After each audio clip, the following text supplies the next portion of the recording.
Good morning, Mr. Speaker. Mr. Speaker, I have the honor to attach and submit for the information of the Honorable House of Assembly the pre-budget report in advance of the fiscal year 2025-26. Thank you. Minister of Labor and Economy. Economy and Labor. Good morning, Mr. Speaker. Morning. Mr. Speaker, I have the honor to attach and submit for the information of the Honorable House of Assembly the approved Hamilton Residential Scheme guidelines. Thank you.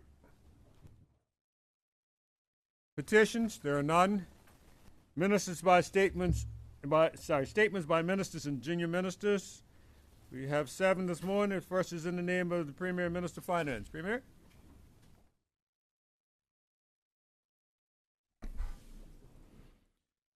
Good morning, Mr. Speaker. Morning. Mr. Speaker, I rise today to address this Honorable House and the people of Bermuda by providing an update to the government's fiscal performance and to share the details of the pre-budget report for the fiscal year 2025-26 tabled earlier today. This document represents a vital step in the budget process, underscoring this government's commitment to fiscal responsibility, transparency, collaboration, and our unwavering dedication to reducing the financial burden on the people of Bermuda while making the required investment to improve the quality of life in Bermuda. Mr. Speaker, I'm pleased to announce that Bermuda is still firmly on track to achieve Bermuda's first balanced budget in 21 years. Despite the challenges we have faced, including global economic uncertainty, the government continues to deliver sound fiscal management. For fiscal year 2024-25, total revenue is projected to reach $1.26 billion, an increase of $30 million from the original estimate. This growth is driven by a recovering tourism sector, robust payroll tax collections, and strong overall economic performance. Revenue has increased across all but one category, demonstrating the diversity of our economic growth beyond international business. Mr. Speaker, on the expenditure side, we remain disciplined and are on track to meet our budget targets. Current accounts expenditures are projected at $1 billion, reflecting the $25 million social investment package addressing critical needs such as public safety, education, infrastructure, mental health, and senior care. Despite these additional investments and the 60% reductions in taxes on energy bills passed earlier this year, we are on track to deliver a surplus of at least $4 million. This is a remarkable achievement when we consider that Bermuda was in the midst of a global health crisis just 4 years ago, which crippled our economy and devastated our tourism industry. Mr. Speaker, I will now turn my attention to the pre-budget report, which is a strategic document that outlines the government's economic priorities and fiscal principles in anticipation of the upcoming budget. It provides transparency, encourages public engagement, and ensures accountability by inviting feedback on proposed policies and initiatives. The pre-budget report also allows stakeholders and the wider public to help shape the final budget, aligning it with the needs and aspirations of our community. Mr. Speaker, the theme of the 2024 speech from the throne was, and I quote, "A fairer Bermuda for all," end quote. This theme reflects a vision that guides every decision we make as a government because fairness is more than a goal. It is the foundation of a just society. Fairness in taxation, fairness in housing, fairness in banking services, and fairness in social services, and access to resource and opportunities underpin a good quality of life. And a good quality of life in a fair society is nothing less than what every Bermudian deserves. Since returning to office, this government has made delivering fairness our mission. We have worked to reduce the financial pressures on hardworking Bermudians and provide support where needed. Through initiatives such as reducing payroll taxes for 86% of workers in all local business, expanding the child daycare allowance, which has benefited hundreds of families, eliminating customs duties on essential goods, we have demonstrated our commitment to easing the burden on families and doing our part to ensure that more of the money that Bermudians work so hard for stays in their pockets. But, Mr. Speaker, we know that the drive for fairness is a continuous battle, and that and that for economic progress to be felt by all, we must continue to reduce the burden faced by many in our community. We are not just trying to undo decades of inequality and unfairness that benefited a few over the many, but also confronting new challenges. Rising food costs due to global inflation, high healthcare and energy costs, limited housing options, and aging infrastructure remain at the forefront of the challenges our people face every day. This pre-budget report lays out the next set of bold steps that this government will take to tackle these challenges head-on, ensuring that our policies and investment deliver tangible benefits to the people of Bermuda. Mr. Speaker, the pre-budget report states clearly that the government does not propose any broad-based tax or fee increases for the next fiscal year. This government has a strong record of reducing the burden of taxation, and the pre-budget report proposes additional measures to provide relief and continue this government's commitment to addressing the cost of living and the daily struggles faced by families across the island. Mr. Speaker, electricity bills affect every person and business in Bermuda. Earlier this year, the government reduced the tax on energy by 60%. In the next budget, the government proposes to reduce the tax on energy by a further 20%, representing a total 80% reduction on taxes on energy. Mr. Speaker, housing is a critical issue in Bermuda, and the government must do all it can to support the building of new homes and the renovation of vacant or derelict units. To support this critical national priority, the government proposes to eliminate customs duty on all building materials. This will directly lower the cost of building, renovating, and maintaining homes, which will further boost construction activity in Bermuda. Mr. Speaker, many Bermudians rely on their vehicles daily, and transportation costs remain a significant expense for many in our community. So to provide further relief and build upon previous reductions, the government proposes to lower the private car licensing fees by a further 10%. Further, recognize the strain placed on vehicles traveling on our roads, the government proposes to eliminate customs duty on parts used to maintain or repair motor vehicles. This elimination is proposed to include all motor vehicle parts and tires. Mr. Speaker, the personal allowance for duty when returning from overseas has not been adjusted since 2012. Therefore, the government proposes to raise the personal duty-free allowance for returning residents from $200 to $300. Mr. Speaker, connectivity is no longer a luxury, but a necessity in our modern world. We recognize the financial strain of paying mobile phone bills, and to address this, the government proposes to reduce the monthly tax on mobile phones by 50%. Mr. Speaker, land tax is a significant revenue earner for the government, but can also represent a burden for homeowners and renters alike. In 2019, a new base rate for land tax was introduced and set at $300 a year. Given the country's financial progress, the time is right to reduce this tax and to provide more tax relief. Therefore, the government proposes to reduce the base rate of land tax for all residential properties by 50% to $150. Mr. Speaker, these measures are designed with fairness at their core. They focus on the areas that touch every Bermudian's life: energy, housing, transportation, and connectivity. Each of these initiatives reflect this government's understanding of the real challenges faced by our people and our determination to provide meaningful relief to taxpayers.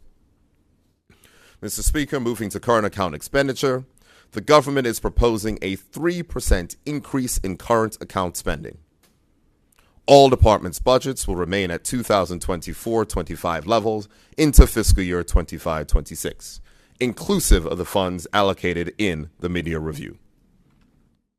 The 3% increase in overall current expenditure is solely for additional employee expenses attributable to the need to increase public sector salaries and benefits to keep public sector employment competitive with the private sector. This year's throne speech highlighted the fact that government has conducted a review of public sector salaries and aims to make revisions to public sector salaries and benefits to ensure that the public service remains competitive with the private sector. This will require improving the government health insurance scheme and ensuring that revised salary structures and expected negotiated pay increases are all fully funded within the 2025-26 budget. Mr. Speaker, moving on to capital expenditure, Bermuda's infrastructure underpins the quality of life of our residents and supports our economic growth. Bermudians are reminded daily of the impact of over a decade of underinvestment in infrastructure. As we have restored public finances and delivered a balanced budget, this government is committed to investing in projects that enhance our communities, create jobs for Bermudians, and improve their everyday lives and experiences. In the last budget, we passed the largest capital expenditure budget in 15 years. And in the last 3 years alone, we have committed $25 million to bring 71 more affordable housing units online, with 118 more on the way to provide greater options for Bermudian families. However, Mr. Speaker, this government will continue to do more because Bermudians need and deserve more. For fiscal year 2025-26, the government proposes to increase capital spending by $33 million to $145 million, which will fund an increase in the pace of road paving following the installation of the new asphalt plant. This $145 million allocation will also support critical infrastructure projects, including the replacement of the Swing Bridge, a vital link for our communities. Additional investment in affordable housing to provide safe, secure shelter for all Bermudians. Investments in public education infrastructure support reforms and ensure our schools are equipped for the future. Construction of a seniors daycare facility to support our aging population. And the construction of the new Agricultural Services Center to boost domestic food production. Mr. Speaker, these projects are not just about bricks and mortar. They are about creating opportunities, improving lives, and delivering on the pledges made by this government. Mr. Speaker, 2025 will mark a significant milestone as Bermuda will begin to receive payments from the corporate income tax. As outlined in the 2024-25 budget statement, the government has conservatively projected $187 million in corporate income tax revenues for the upcoming fiscal year. These funds will be used strategically to support the initiatives outlined in the pre-budget report and ensure Bermuda's long-term fiscal stability. Mr. Speaker, access to quality, affordable health care is fundamental to building a fairer Bermuda. The pre-budget report outlines our plans to allocate $50 million from the new corporate income tax revenues to launch universal health care. This investment will improve services at the hospital, expand access to preventive care and specialist visits to ensure that we improve the overall health of our population. Mr. Speaker, the budget surplus is projected to be $84 million in fiscal year 2025-26. This amount, though much higher than expected, is necessary for the government to build up reserves in the sinking fund to reduce Bermuda's debt. While this government plans to invest in reducing healthcare costs for residents and businesses while boosting capital spending, we must also ensure that the $605 million of debt due to be repaid in 2027 can be repaid in full without the need to refinance that debt at what may be higher interest rates.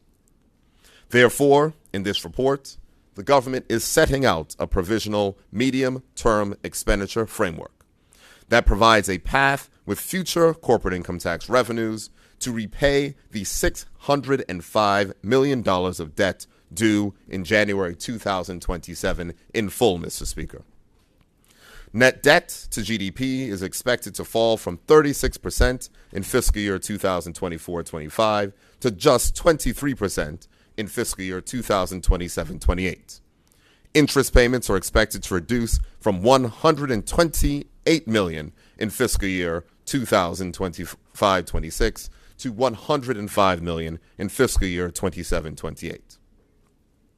Mr. Speaker, it is important to note that these projections have been made on conservative estimates of CIT revenues, as the government has not projected the expected $750 million in the projection in fiscal years 2026-27 and 27-28. If CIT revenues are higher than the $600 million that has been used in these projections, the sinking fund will have higher balances to enable accelerated debt repayments while also considering any recommendations from the Tax Reform Commission for strategic investments such as setting up a sovereign wealth fund for future generations of Bermudians. In future years, the medium-term expenditure framework provides for further tax reductions to reduce the cost of living and the cost of doing business in Bermuda, while increasing capital spending to the 2% of GDP target. The government is not making any specific proposals for tax reductions in future fiscal years as we await the Tax Reform Commission's recommendations. Mr. Speaker, the government invites the people of Bermuda to participate in shaping the policies and priorities that will impact their lives. We encourage the public to review the pre-budget report and the proposals contained within and share their feedback and recommendations through the government consultation portal at forum.gov.bm or by emailing openbudget@gov.bm. Prior to delivering the budget, the Ministry of Finance will hold meetings with key stakeholders, including the Bermuda Trade Union Congress, the international business community, local business representatives, and the most important stakeholder, Bermudian taxpayers. These consultations will ensure that the upcoming budget reflects the needs and aspirations of our community. Mr. Speaker, as I close, I wish to affirm my sincere expectation that 2025 will be a transformative year in Bermuda. With the first revenue collections from the corporate income tax, we will not only deliver relief, but also make strategic investments to ensure long-term prosperity and set Bermuda on a path to repay its national debt. From universal health care to critical infrastructure projects like the replacement of Swing Bridge, we will lay the foundation for a stronger, more resilient Bermuda.